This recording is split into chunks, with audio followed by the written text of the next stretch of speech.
우리 인스타로 보고 싶은 컨텐츠 뭐가 있는지 제안 좀 주시면 좋겠어요. 찡찡이요. 찡찡이요? 마루요? 저도 그런 거 보고 싶어요. 왜? 그 이번 그냥 가는 네, 갑니다. 예.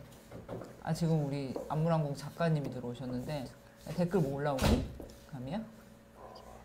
아직 별로 인사 안녕. 예, 청와대입니다. 여기 열공하고 계신 고민정 부대변인님이시고요. 네, 오늘도 청와대 소식 전해 보도록 하겠습니다. 가을인데 어디 놀러 안 가나? 놀러 가고 싶어요. 피곤해요. 지금 들어와 주시는 분들한테 또 안녕하세요. 청와대 인스타 친구 여러분. 어떤 거? 질문? 인스타. 여러분, 청와대 인스타그램 팔로워가 계속해서 늘어나고 있고 다양한 컨텐츠 뭐 IGTV도 하고 있고 여러 가지 청와대 뒷모습 보여드리고 있는데요. 인스타 친구 여러분, 부탁 한 가지. 청와대 인스타를 통해서 나는 요거를 보고 싶다. 이게 궁금하다 하는 게 있으시면 댓글로 많이 아이템 제안 좀 주세요. 네, 뭐 DM 줘도 되고 아무튼 제안 많이 주시면은 저희가 잘 기획해서 여러분에게 보여드리도록 하겠습니다. 청와대 인스타를 통해서 나는 요걸 보고 싶다 하는 거 많이 DM으로 제보, 제안, 뭐 건의 주시면은 좋겠습니다. 부탁. 만약에 좋은 제안 줘서 선택되면은 내가 선물 줄 수도 있어요. 진짜. 네, 30분이라고 합니다. 29분 30초. B컷 공개. B컷 공개. B컷 우리 페이스북, 트위터로 많이 공개하는데 인스타로도 해주는 누구? 민키미님 안녕하세요. 우리 인스타 열심히 시청해주고 계신 민키미님 민키미님 어디 사세요? B컷 24시간 10초 전입니다. 예, 알겠고요. 건강관리 잘 하시고요. 우리 민키미님. 네, 이제 10초 전인데 오케이. 시작을 한번 해보도록 하겠습니다. 네. 라이브 나 너무 까맣다. 그런가? 네. 네. 안녕하세요. 11시 30분 청와대입니다. 저는 디지털 소통센터 행정관 김선이고요. 안녕하세요. 저는 청와대 부대변인 고민정입니다. 그러게요. 오늘 또 블랙 앤 화이트로다가 밑에는 블랙이 아닌데 너무 까맣네. 그러게. 뭐 이렇게 대조되는 날도 있는 거지. 아무튼 고민정 부대변인과 함께 11시 30분 청와대입니다. 오늘 순서 시작을 해볼 텐데요. 네. 오늘은 또 경제 이야기 한번 들어가 보도록 하겠습니다. 부대변인님, 네. 또 경제 오전에 열심히 공부했잖아. 네. 오늘 오전에 경제관계 장관 회의가 있었습니다. 거기에 따른 내용들이 이제 혁신 성장하고 일자리 창출 대책 요게 발표가 됐다는데 네. 어떤 의도로 만들어진 대책이고 어떤 내용인지 부대변인께서 쉽게 쪽집게처럼 좀 짚어주시기 바랍니다. 네, 말씀하신 것처럼 혁신 성장 그리고 일자리 창출을 위한 지원 방안 등이 이제 발표가 됐는데요. 현재 우리의 수출과 내수 소비는 견조하게 성장하고 있습니다. 하지만 민간 투자가 위축되어 있는 상황이어서 일자리 문제도 어려움이 지금 계속되고 있습니다. 그래서 다방면에서 정부의 대책이 필요한 그런 상황이긴 합니다. 그렇군요. 그런데 부대변인님, 네. 우리가 경제 문제를 항상 말씀드릴 때마다 얘기하는 거지만 이런 문제들은 문제 하나만 해결된다고 잘 되는 게 아니잖아요. 그렇죠. 뭐 인구 문제라든지 일자리, 소비, 투자 이런 것들이 복잡하게 다 얽혀 있기 때문에 네, 연결되어 있기 때문에 좀 이 모든 문제를 복합적으로 좀 다방면으로 보고 해결해야 되는데 그래서 참 어렵더라고요. 이게 1 더하기 1은 2가 나오고 늘 3 빼기 1은 2가 나오고 뭐 이런 게 정확한 수학 그렇죠. 공식처럼 나오면 좋겠지만 정말 많은 것들이 이 거미줄처럼 다 얽혀 있습니다. 네네. 일단은 저출산 고령화도 하나의 원인이 되기도 하고요. 네. 인구가 계속 줄고 있기 때문에 이제 일자리, 고용률 이런 부분도 예전하고 그냥 단순하게 수치만 비교하는 것에는 좀 어려움이 따르는 부분도 있습니다. 맞습니다. 그리고 또 경제는 심리적인 부분이 크다라는 이야기를 많이 하잖아요. 그래서 오늘 고형권 기재부 1차관께서 경제 전반의 심리적 반전의 필요성이 강하다라고 생각한다라고 이야기를 하면서 오늘 대책 역시 그런 차원들을 모두 고려한 것으로 보입니다. 그렇습니다. 그러니까 나쁘다 하면 이제 또 위축되는 게 사람 심리잖아요. 맞아요. 신기한 게요. 배고프다 하면 진짜 계속 배가 고프고요. 네. 나 먹었어 하면은 진짜 그 이런 글 있지 않아요? 정말? 네. 그런 게 있죠. 네, 네, 마인드 있어요. 컨트롤 하는 건데. 왜 아침에 몸무게를 딱 쟀는데 생각보다 많이 나왔다. 그러면 아무것도 안 먹었어도 왠지 안 먹어야 될 것 같은 게 강하다 보니까 그치. 배가 안 고프고 그냥 지나가지게 그렇죠. 되는데 뭐 그런, 근데 심리적인. 몸무게 조금 적게 나왔다 그러면 왠지 계속 배가 고픈 것 같고 계속 먹어도 될 것 같고 그런 것도 가능한 네. 것 같아요. 네. 이해가 잘 안 되시는 것 같은데. 늘 잘 먹어가지고 잘 모르겠는데 솔직히 이 네. 예시는 잘 모르겠는데 심리적인 게 이쪽, 그러니까 나쁘다, 어렵다 하면 더 어려운 것 같고 또 이제 어느 부분에서 뭔가 이제 숨통이 튀었다, 네. 잘 되고 있다라고 하면은 또 그런가 보다 하는 게 대중의 심리라는 게 있는데 네. 아무튼 오늘 발표된 대책에서도 그 심리적인 부분들을 좀 해소해 줄 수 있는 그런 내용이 들어있다고요? 아무래도 이제 국민들이 체감하기에 확 와닿을 수 있는 부분이 눈에 띕니다. 유류세 인하가 눈에 띄는데요.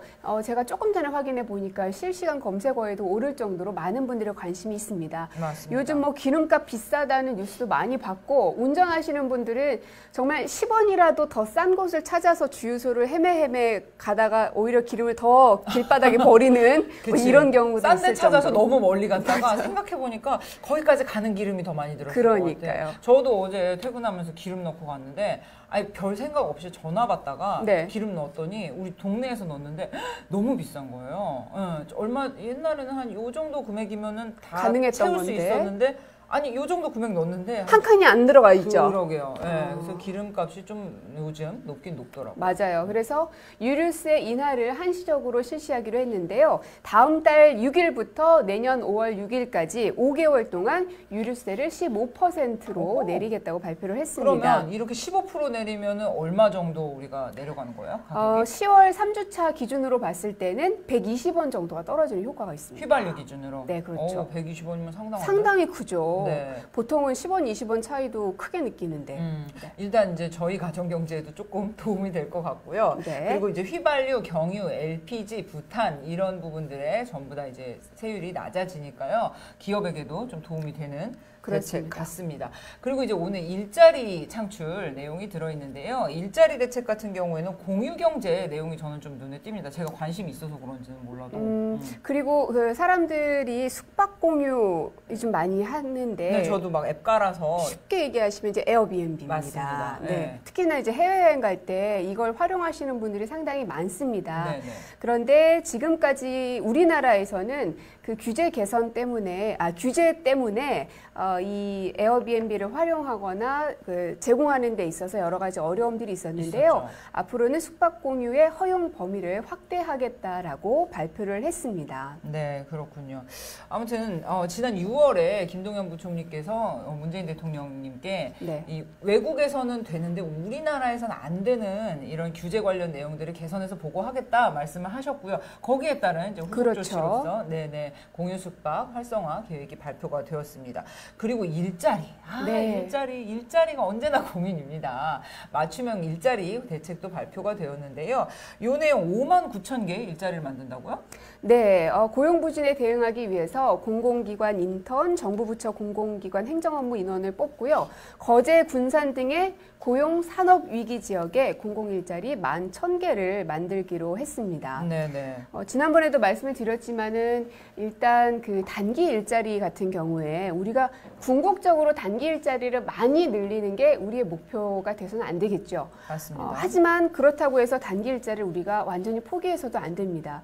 왜냐하면 우리 사회에서 가장 취약한 계층들이 많이 몰려있는 곳이기도 하고요. 당장 일자리를 잃고 생계에 어려움을 겪는 분들이 많기 때문에 단기 일자리 또한 저희가 계속 챙겨봐야 되는 부분이기도 하죠. 그렇습니다. 뭐 궁극적인 목표가 될 수는 없지만 정말 이제 사회적으로 어려운 분들, 당장 이제 경제적 위기에 닥친 분들이 가장 필요한 게 일자리고, 그리고 이제 줄어드는 일자리들이 뭐 취약계층에 해당되는 문제이기 때문에 역시 국가가 챙겨야 하는 것입니다. 네. 아무튼 부대변인 방금 투자 촉진 얘기도 말씀하셨는데, 투자 촉진 그동안 이제 서류 문제라든지 뭐 업체나 이제 지자체 사이에 이런 뭐 이해관계 충돌로 인해서 네. 계속 미뤄지고 있던 대규모 투자도 이번에 좀 잘 될 수 있게 된다고요? 네, 맞아요. 민간 투자의 애로사항들을 해소하기 위해서 정부가 여러 가지 대책을 내놓고 있는데 1조 5천억 규모의 경북 포항의 영일만 공장, 또 3천억 규모의 전남 여수 항만 배우지 개발,